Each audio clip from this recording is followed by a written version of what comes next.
Hi folks, I'm Tim from memorywolf.com. In this short video, I'm going to clarify which memory cards you can use in the Kodak PixPro FZ55 camera, and which cards I recommend you buy based on my own in-camera tests.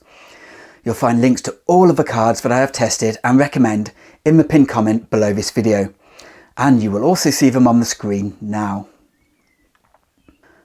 So the Kodak PixPro FZ55 supports a full-size UHS-I SD cards, up to a maximum size of 512 gigabytes. UHS-I cards have a single row of pins on the back. If a card has two rows of pins, then it's a UHS-II cards.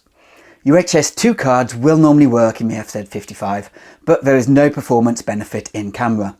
So you will just be throwing money away because they cost a lot more. Unless you already have one lying about, then certainly give it a go. So you might wonder when buying an SD card why they are labelled SD, SDHC or SDXC.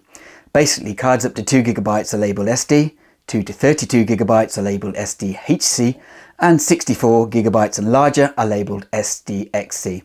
So that's the simple explainer.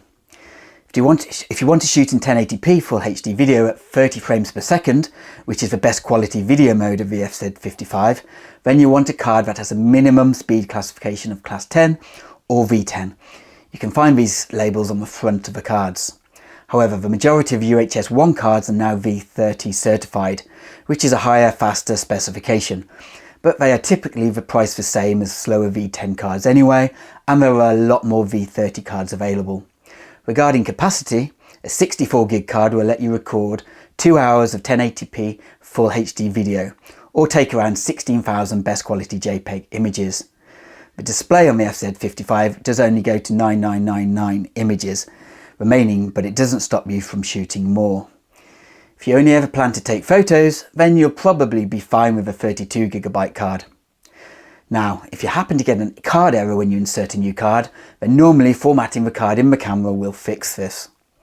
And finally, regarding transferring images to your computer, you can either use the cable that came with the FZ55 to connect the camera directly, or you can use a USB card reader. I'd recommend the SanDisk reader, which I'll drop a link to below in the pinned comment, along with all of the cards that I recommend and have tested. If you have found a card that doesn't work correctly in the FZ55, please do drop the details in the comments below. And if you have any questions, again, just drop a comment below and I'll get back to you. So hopefully I haven't bored you to death with this video and you found at least some of it helpful. If you did, please do hit that like button. And until next time, happy snapping.